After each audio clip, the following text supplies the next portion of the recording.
Hello സുഹൃത്തുക്കളെ, ഇന്ന് NH-66 പണികൾ എന്തായെന്ന് അറിയാൻ വേണ്ടിയിട്ട് കൊല്ലം ജില്ലയിൽ കൂടെ ഉള്ള ഒരു യാത്രയാണ് കേട്ടോ. ഇത് നമ്മളെ കൊല്ലം ഹാർബറിനോട് ചേർന്നിട്ടുള്ള പാലമാണ് കേട്ടോ. ഈ പാലത്തിൻ്റെ രണ്ട് സൈഡിലായിട്ടാണ് NH-66 പാലങ്ങളുടെ പണി നടക്കുന്നത്. അതായത് സെൻറ്ററിൽ കൂടെ നമ്മളെ പഴയ പാലാണ് സെൻറ്ററിൽ കൂടെ പോകുന്നത്. അപ്പോൾ നമ്മളെ സർവീസ് റോഡ് എപ്പോഴും ഈ പഴയ പാലമായിരിക്കും. ഇതിൻ്റെ റൈറ്റ് സൈഡിലെ പാലത്തിൻ്റെ പണി എന്ന് പറഞ്ഞു കഴിഞ്ഞാൽ ഒരു 50% താഴ്ത്തേക്ക് ആയിട്ടുള്ളൂ. പക്ഷേ അതിൻ്റെ ലെഫ്റ്റ് സൈഡിലെ പാലത്തിൻ്റെ പണി ഒരു 90% എന്ന് പറയാൻ പറ്റില്ല, ഒരു 80% അയക്കണം. ഇനി അതിൻ്റെ മേലുള്ള കുറച്ച് വർക്കുകളൊക്കെ ഉള്ളൂ. പക്ഷേ റൈറ്റ് സൈഡ് വളരെ സ്ലോയിലാണ് പണി നടക്കുന്നത്. ശരിക്കും പറഞ്ഞു കഴിഞ്ഞാൽ അതിൻ്റെ രണ്ട് സൈഡിലുള്ള പില്ലറിൻ്റെ പണികളൊക്കെ പൂർണ്ണമായിട്ടും കഴിഞ്ഞേക്കണം. ഇനി ഇതിൻ്റെ മുകളിൽ ബീമുകൾ കൊണ്ടാക്കിയാണ് വേണ്ടത്. അതിൻ്റെ പണികളാണ് ഇപ്പോൾ നടന്നുകൊണ്ടിരിക്കുന്നത്. അതിനുള്ള ക്രെയിനും കാര്യങ്ങളൊക്കെയാണ് ഇപ്പോൾ ഇവിടെ ഉള്ളത്. അതിൻ്റെ പണി വളരെ സ്പീഡിൽ തന്നെ നടന്നുകൊണ്ടിരിക്കുന്നുണ്ട്. ഞാൻ കഴിഞ്ഞൊരു വീഡിയോ ആലപ്പുഴ ജില്ല കാണിച്ചിട്ടുണ്ടായിരുന്നു. ആലപ്പുഴ ജില്ലയിലെ വർക്കുകളും കാര്യങ്ങളൊക്കെ കാണിച്ചിട്ടുണ്ടായിരുന്നു. അത് നിങ്ങൾക്ക് ഇഷ്ടപ്പെട്ട് കാണുമെന്ന് വിശ്വസിക്കുന്നു. ഇപ്പോൾ ഞാനുള്ളത് കൊല്ലം ജില്ലയിലാണ്. കൊല്ലം ജില്ലയിലുള്ള റോഡുകളുടെ വർക്കും കാര്യങ്ങളൊക്കെയാണ് ഇപ്പോൾ നിങ്ങൾ കണ്ടുകൊണ്ടിരിക്കുന്നത് കേട്ടോ.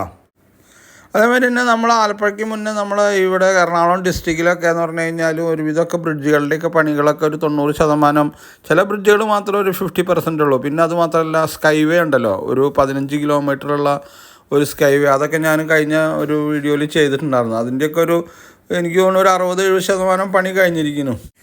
ഇതിപ്പോൾ നമ്മൾ നീണ്ടകര കായലിൻ്റെ ആ ബ്രിഡ്ജിലാണ് എത്തിയേക്കുന്നത്. കണ്ട നീണ്ടകര ബ്രിഡ്ജാണ് ഈ കാണുന്നത്. ഇതിൻ്റെ പഴയ ബ്രിഡ്ജിൻ്റെ പണി, പഴയ ബ്രിഡ്ജിന് അത്യാവശ്യം വലുപ്പമുണ്ട് കേട്ടോ, വീതിയുണ്ട്. ഇപ്പോൾ പുതിയ ബ്രിഡ്ജിൻ്റെ പണി 90% കഴിഞ്ഞേക്കുന്നു. കണ്ട അത് അതിൻ്റെ സെൻറ്ററിലുള്ള ഡിവൈഡറൊക്കെ ഒന്ന് മാറ്റി വയ്ക്കുകയേ വേണ്ടുള്ളൂ. ബാക്കി ഒരുവിധം പണികളൊക്കെ കഴിഞ്ഞേക്കണ്. പിന്നെ പഴയ ബ്രിഡ്ജ് എന്ന് പറഞ്ഞു കഴിഞ്ഞാൽ അത്യാവശ്യം വീതിയുള്ളതിൻ്റെ പേരിൽ തന്നെ അതിമ കാര്യമായിട്ടുള്ള പണികളൊന്നും ആവശ്യം ഉണ്ടാവില്ല. ചെറിയൊരു മോഡിഫിക്കേഷനൊക്കെയാണ് വേണ്ടുള്ളൂ. നീണ്ടകര കായൽ കഴിഞ്ഞ് കഴിഞ്ഞാൽ കിട്ടുന്ന അടുത്ത ഒരു ജംഗ്ഷനാണ്. ആ ജംഗ്ഷനിലെ ബ്രിഡ്ജിൻ്റെ പണി കഴിഞ്ഞിട്ടുണ്ട്. പക്ഷേ അപ്രോച്ച് റോഡിൻ്റെ പണികൾ ഒരു ബിലോ 50% എന്നൊക്കെ പറയാനേ പറ്റുള്ളൂ. അത്രയും സ്ലോയിലാണ് പണികൾ നടക്കുന്നത്. ക്രെയിനും കാര്യങ്ങളൊക്കെ അവിടെ എടുക്കുന്നുണ്ട്, ഷവലും കാര്യങ്ങളൊക്കെ ഉണ്ട് കേട്ടോ അവിടെ. എന്നാലും കുഴപ്പമില്ല, അത്യാവശ്യം സ്പീഡിൽ അവിടെ പണി നടക്കുന്നുണ്ട്. പിന്നെ പില്ലറിൻ്റെ പണികളൊക്കെ ഇവിടെ കഴിഞ്ഞേക്കണു. ഇനി മേലത്തെ ബീം വയ്ക്കാനൊക്കെ ഉള്ളൂ. പിന്നെ പൊതുവേ ഈ ഒരു ഏരിയ എന്ന് പറഞ്ഞു കഴിഞ്ഞാൽ കുറച്ചുകൂടി ലേറ്റ് ആയിട്ടാണ് പണികളൊക്കെ സ്റ്റാർട്ടായിട്ടുള്ളൂ. അതുകൊണ്ട് തന്നെയാണ് ഇത്രയും കുറച്ച് ഇങ്ങനെ ലേറ്റ്. ഇപ്പോൾ നമ്മൾ കോഴിക്കോട് അല്ലെങ്കിൽ മലപ്പുറം ജില്ലേനായിട്ട് കമ്പയർ ചെയ്യുമ്പോൾ ആലപ്പുഴ കൊല്ലം സൈഡൊക്കെ എന്ന് പറഞ്ഞു കഴിഞ്ഞാൽ കുറച്ച് ലേറ്റ് ആയിട്ടാണ് ഇവിടെ പണി ആരംഭിച്ചിട്ടുള്ളത്. അതുകൊണ്ടാണ് ഇവിടെയും ഇത്ര സ്ലോയിലായുള്ളത്.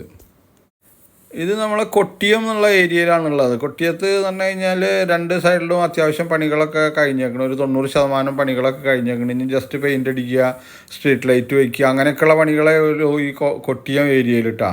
ഇനി ഈ ഏരിയയിൽ അത്ര ബ്രിഡ്ജുകൾ വരുന്നില്ല. ബ്രിഡ്ജുകൾ വരുമ്പോഴാണ് കുറച്ച് സ്ലോ വരുന്നത്. ജംഗ്ഷനിലൊക്കെ ബ്രിഡ്ജുകൾ വരുമ്പോൾ അവിടെയാണ് പണി നടക്കുന്നുണ്ട്, ധൃതിയായിട്ട് തന്നെ പണി നടക്കുന്നുണ്ട്. പക്ഷേ അവിടെ അത്ര ഇതായിട്ടില്ല എന്ന് മാത്രം.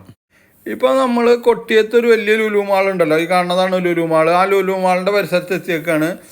അവിടെ വലിയൊരു ഓവർബ്രിഡ്ജ് ഉണ്ട്. ആ ഓവർബ്രിഡ്ജിൻ്റെ പണി ഒരു 90% കഴിഞ്ഞേക്കുന്നു. പക്ഷേ അപ്രോച്ച് റോഡിൻ്റെ പണിയാണ് ഒന്ന് സ്ലോലല്ല, തകൃതായിട്ട് തന്നെ പണി നടക്കുന്നത്. പക്ഷേ എവിടെയും ആയിട്ടില്ല. എനിക്ക് തോന്നുന്നു ഒരു 5-6 മാസം കൊണ്ടൊക്കെ അപ്രോച്ച് റോഡിൻ്റെ പണി കഴിയുമെന്ന് നമുക്ക് വിശ്വസിക്കാം. പിന്നെ ഇവിടെ ലുലു മാളുള്ളതിൻ്റെ പേരിൽ തന്നെ ഈ ഒരു ഏരിയയിൽ കുറച്ച് തിരക്ക് കൂടുതലാണ്. പ്രത്യേകിച്ച് വൈകുന്നേരമൊക്കെ ആയി കഴിഞ്ഞാൽ ഈ ഏരിയയിൽ ഭയങ്കര ട്രാഫിക്കാണ്. അതുകൊണ്ട് തന്നെ ഈ ഒരു ഏരിയയിൽ പണി നടക്കുമ്പോൾ കുറച്ചൊരു റിസ്ക്കാണ്. ഈ റോട്ടുമോട് പോകുമ്പോഴേ, ഈ തിരുവനന്തപുരത്തേക്കൊക്കെ പോകുമ്പോൾ കുറച്ചൊരു സ്ലോയിലേ പോകാൻ പറ്റുള്ളൂ. നമ്മൾ അതിനനുസരിച്ച് ടൈം കാൽക്കുലേറ്റ് ചെയ്തിട്ട് വേണം ഈ ഏരിയയിൽ കൂടെ യാത്ര ചെയ്യാൻ. കാരണം അത്രയും ട്രാഫിക് ബ്ലോക്ക് വരുന്ന ഒരു ഏരിയയാണ്. ഇതാണ് ആ ഓവർ ബ്രിഡ്ജ്. കണ്ട അതിൻ്റെ പണി കഴിഞ്ഞേക്കണ്. 90% പണികൾ കഴിഞ്ഞേക്കണ്. ഈ കാണുന്ന സ്ഥലം ചാത്തന്നൂരാണ്. ചാത്തന്നൂർ ഭാഗത്താണ് ഇപ്പോൾ ഞങ്ങൾ എത്തിയേക്കുന്നത്. ഇവിടെയും ഒരു ചെറിയൊരു ബ്രിഡ്ജാണ്, അത്ര വലിയൊരു ഓവർ ബ്രിഡ്ജല്ല. ആ ബ്രിഡ്ജിൻ്റെ പണിയും കഴിഞ്ഞേക്കണു. പക്ഷേ അവിടുത്തെ അപ്രോച്ച് റോഡിൻ്റെ പണി എവിടെ എത്തിയിട്ടില്ല കേട്ടോ. പണി തന്നെ നടക്കുന്നില്ല എന്ന് വേണമെച്ചെങ്കിൽ പറയാം. മണ്ണൊക്കെ കൂട്ടിയിട്ടുണ്ട്, പക്ഷേ മറ്റുള്ള പണികളൊന്നും നടക്കുന്നില്ല. കണ്ടാ അതാണ് ചെറിയ ബ്രിഡ്ജാണ്. ബ്രിഡ്ജ് എന്ന് പറയാൻ പറ്റില്ല, അങ്ങനെ ചെറിയൊരു സംഭവം. അതിൻ്റെ അപ്രോച്ച് റോഡാണ് ഈ കാണുന്നത്. പക്ഷേ അവിടെ മണ്ണൊക്കെ ഇട്ടിട്ടുണ്ട്, ചെറിയ പണി നടക്കുന്നില്ല അവിടെ, എന്താണെന്നറിയില്ല. ഇവിടെ ഈ ഒരു സൈഡിലേക്ക് വന്നു കഴിഞ്ഞാൽ അത്യാവശ്യം മണ്ണൊക്കെ ഇട്ട് ഉയർത്തിയിട്ടുണ്ട്. പക്ഷേ കുറച്ചുകൂടി ഇവിടെ പണി താൽക്കാലികമായിട്ട് നിർത്തി വെച്ചേക്കുക. കാരണം വെച്ചാൽ ഇവിടെ സർവീസ് റോഡിൻ്റെ പണി കഴിഞ്ഞിട്ടില്ല. അപ്പോൾ സർവീസ് റോഡിലേക്ക് വാഹനങ്ങൾ കയറ്റിയതിൻ്റെ ശേഷം ഈ റോഡ് ബ്ലോക്ക് ചെയ്താലേ ഇനി ഇവിടെ പണി നടക്കുള്ളൂ. അതുകൊണ്ട് താൽക്കാലികമായിട്ട് നിർത്തി വെച്ചേക്കാണെന്ന് തോന്നുന്നു. ചാത്തന്നൂർ മെയിൻ ഏരിയയിലേക്ക് വന്നു കഴിഞ്ഞാൽ അവിടെ ഒരു ബ്രിഡ്ജിൻ്റെ പണി കാര്യമായിട്ട് തന്നെ നടക്കുന്നുണ്ട് കേട്ടോ. ബ്രിഡ്ജിൻ്റെ പണി കഴിഞ്ഞു. അപ്രോച്ച് റോഡിൻ്റെ പണികളൊക്കെ വളരെ തീർച്ചയായിട്ട് നടക്കുന്നുണ്ട്. കണ്ട മണ്ണൊക്കെ ഇട്ട് ഉയർത്തി രണ്ട് സൈഡെന്ന് പറയുകയാണെന്ന് വെച്ചെങ്കിൽ തന്നെ പറയാം, രണ്ടും നല്ല രീതിയിൽ തന്നെ പണികൾ നടക്കുന്നുണ്ട് കണ്ടാ. അതിൻ്റെ ഒരു 60-70% അപ്രോച്ച് റോഡിൻ്റെ പണികൾ കഴിഞ്ഞേക്കണ്. എന്തായാലും അതും 1-2 മാസം കൊണ്ട്, ഇതേ സ്പീഡിൽ പോകാൻ വെച്ചാൽ 1-2 മാസം കൊണ്ട് ഇതിൻ്റെ പണികൾ കഴിയും. പിന്നെ ഈ ഏരിയ കാക്കാട് എന്ന് പറഞ്ഞ ഒരു ഭാഗമാണ്. ഈ കാക്കാട് ഈ സൈഡിലൊക്കെ ഒരുവിധം പണിയൊക്കെ കഴിഞ്ഞേക്കണ് കണ്ടാ. പിന്നെ അവിടെ ഒന്നും ബ്രിഡ്ജിൻ്റെ പണികളില്ലാത്തതിൻ്റെ പേരിൽ തന്നെ പണി വളരെ സ്പീഡിൽ കഴിഞ്ഞേക്കണം. ഇനി ജസ്റ്റ് പെയിൻ്റ് അടിക്കുകയൊക്കെ വേണ്ടുള്ളൂ. അതേമാതിരി സ്ട്രീറ്റ് ലൈറ്റ് വയ്ക്കുക, അതേമാതിരി ഡിവൈഡറിൻ്റെ കുറച്ച് പണികൾ അങ്ങനെയുള്ളതാണ്. റോഡിൻ്റെ പണിയൊക്കെ 90% കഴിഞ്ഞേക്കണ് കണ്ട ഈ ഏരിയയിലൊക്കെ.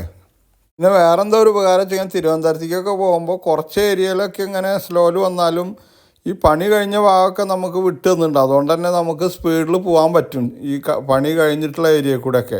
പക്ഷേ ബ്രിഡ്ജിൻ്റെ പണി നടക്കുന്നിടത്താണ് നമുക്ക് വളരെ സ്ലോയിലേ പോകാൻ പറ്റുള്ളൂ. അതാണ് ഒരു വിഷയം. കൊല്ലം ജില്ലയിൽ ടോൾ ബൂത്ത് വരുന്നത് ഇതിവിടെയാണ്. കൊല്ലം ജില്ലയിലെ ടോൾ ബൂത്ത് കണ്ട അതിൻ്റെ പണികൾ നടന്നുകൊണ്ടിരിക്കുന്നുണ്ട് കണ്ട. ഒരു സൈഡായിട്ടുള്ളൂ, മറ്റേ സൈഡിലുള്ള പണി ആയിട്ടില്ല ടോൾ ബൂത്തിൻ്റെ. ഇപ്പോൾ നമ്മൾ ഏകദേശം പാരപ്പള്ളി എത്തിയേക്കാണ്. പാരപ്പള്ളിയിലുള്ള ഓവർ ബ്രിഡ്ജാണ് എത്തിട്ട്. ഈ ഓവർ ബ്രിഡ്ജിൻ്റെ പണി 90% കഴിഞ്ഞേക്കാണ്. അതേമാതിരി തന്നെ അപ്രോച്ച് റോഡിൻ്റെ പണി വളരെ തകൃതായിട്ട് നടക്കുന്നുണ്ട് കണ്ട. അതുമാത്രമല്ല, അത് ഈ സ്പീഡിൽ നടക്കുകയാണെങ്കിൽ ഒരു 5-6 മാസത്തിൻ്റെ ഉള്ളിൽ ഈ ഏരിയയുടെ പണിയൊക്കെ കഴിയും. അത്രയും സ്പീഡിലും തകൃതായിട്ട് ഈ പാരപ്പള്ളിയിലെ പാലത്തിൻ്റെയും അപ്രോച്ച് റോഡിൻ്റെ ഒക്കെ പണി നടന്നുകൊണ്ടിരിക്കുന്നുണ്ട്. പക്ഷേ പാരപ്പള്ളി ഓവർ ബ്രിഡ്ജിൻ്റെ ഈ ഒരു സൈഡിലെ അപ്രോച്ച് റോഡിൻ്റെ പണി എവിടെ എത്തിയിട്ടില്ല കേട്ടോ. അതിൻ്റെ പണിയൊന്നും കാര്യമായിട്ട് സ്റ്റാർട്ട് ചെയ്തിട്ടില്ല. ഒരു സൈഡിൽ തകൃതായിട്ട് പണി നടക്കുന്നുണ്ട്, ഈ ഒരു സൈഡിൽ അപ്രോച്ച് റോഡിൻ്റെ ഒന്നും ആയിട്ടില്ല. ചിലപ്പോൾ അത് കഴിഞ്ഞാൽ അത് ചെയ്യായിരിക്കും. എന്നാലും സ്പീഡിൽ നടക്കുന്നുണ്ട് പണികളൊക്കെ. പാരപ്പള്ളിയിൽ 2 ബ്രിഡ്ജുകളുണ്ട് മെയിനായിട്ടുള്ള. ആ 2 ബ്രിഡ്ജിൻ്റെയും പണി തകൃതായിട്ട് നടക്കുന്നുണ്ട്. അതുകൊണ്ട് കഴിഞ്ഞ് കഴിഞ്ഞാൽ നല്ല റോഡുകളാണ്, അത്യാവശ്യം പണികൾ കഴിഞ്ഞിട്ടുള്ളതാണ്. ഇനി ജസ്റ്റ് പെയിൻ്റ് അടിക്കുകയൊക്കെ വേണ്ടുള്ളൂ ഡിവൈഡറിനുമലും മറ്റൊക്കെ. അതേമാതിരി നമ്മളെ ലൈനുകൾ വരയ്ക്കുക അതൊക്കെ വേണ്ടുള്ളൂ. അതുകൊണ്ട് തന്നെ നമുക്ക് തൽക്കാലം ഇപ്പോൾ കുറച്ച് സ്പീഡിലൊക്കെ പോകാൻ പറ്റുന്ന ഒരു ഏരിയ ആണ് ഈ ഒരു ഭാഗം. ഇപ്പോൾ ഞങ്ങൾ ഏകദേശം നാവായിക്കുളം എന്ന് പറഞ്ഞ ആ ഏരിയയിലേക്ക് എത്തിയേക്കാണ്. അവിടെ ചെറിയൊരു ബ്രിഡ്ജിൻ്റെ പണി നടക്കുന്നുണ്ട്. അതേമാതിരി തന്നെ അവിടുത്തെ അപ്രോച്ച് റോഡിൻ്റെ പണികളൊക്കെയും ചെറിയ രീതിയിൽ നടക്കുന്നുണ്ട്. അത്ര തകൃതായിട്ട് പണിയെന്ന് പറയാൻ പറ്റില്ല, പക്ഷേ പണിക്കാരും കാണുന്നൊന്നുമില്ല. ചെറിയ ബ്രിഡ്ജാണ്, വേണമെങ്കിൽ പെട്ടെന്ന് തീർക്കാവുന്ന ഒരു പണികളൊക്കെ തന്നെയാണ് ഇവിടെ ഉള്ളൂ കേട്ടോ. ഈ നാവായിക്കുളം എന്ന് പറഞ്ഞ ഈ ഒരു സ്ഥലത്ത്. ഈ സ്ഥലത്തിൻ്റെ കറക്റ്റായിട്ടുള്ള പേര് നാട്ടുപാലം എന്നാണ് കേട്ടോ. നാവായിക്കുളത്തൊരു നാട്ടുപാലം എന്നാണ് ഈ ഒരു ഏരിയയുടെ പേര്. അവിടുത്തെ ബ്രിഡ്ജിൻ്റെ പണിയാണ് ഈ കണ്ടുകൊണ്ടിരിക്കുന്നത് കേട്ടോ. ഓക്കെ, ഇപ്പോൾ ഞങ്ങൾ കണിയാപുരം ആ ഭാഗത്താണ് എത്തിയേക്കുന്നത്. ഇവിടെ ഒരു ഓവർ ബ്രിഡ്ജിൻ്റെ പണി നടക്കുന്നുണ്ട്. പക്ഷേ എന്താണെന്ന് വെച്ചെങ്കിൽ ഈ ഓവർ ബ്രിഡ്ജിൻ്റെ പണി എവിടെ എത്തിയിട്ടില്ല. എനിക്ക് തോന്നുന്നു ഈ ഓവർ ബ്രിഡ്ജ് വളരെ ലേറ്റായിട്ടാണ് ഈ ബ്രിഡ്ജിൻ്റെ പണി സ്റ്റാർട്ടായിട്ടുള്ളത്. അതുകൊണ്ടാണ് കണ്ട ഇങ്ങനത്തെ ഒരു ഇതിലെത്തിയേക്കുന്നത്. ജസ്റ്റ് കണ്ട അതിൻ്റെ പില്ലറിൻ്റെ പണിയൊക്കെ ജസ്റ്റ് ഇങ്ങനെ സ്റ്റാർട്ട് ചെയ്ത് വെച്ചിട്ടുള്ളൂ.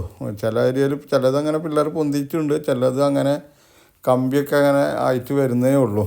അവിടെ മറ്റൊരു ബ്രിഡ്ജ് നടക്കുന്നുണ്ട്, അതിൻ്റെ ഇതേമാതിരി തന്നെ വളരെ ഇത് പണി ധൃതിയിൽ നടക്കുന്നുണ്ട്. പക്ഷേ ലേറ്റായിട്ട് ചെയ്ത പണിയാണ്, സ്റ്റാർട്ട് ചെയ്തിട്ടുള്ള പണിയാണ്. അതുകൊണ്ടാണ് ഇങ്ങനെ വരാൻ വഴിയുള്ളൂ കണ്ട. ഇപ്പോൾ ശരിക്കും പറഞ്ഞാൽ ഇത്രയും യാത്രകളിൽ വളരെ എന്താ പറയുക കുറഞ്ഞ പണി നടന്നിട്ടുള്ള ഈ ഒരു ഏരിയയിൽ മാത്രമേ ഉള്ളൂ എന്നാണ് എനിക്ക് തോന്നുന്നത്.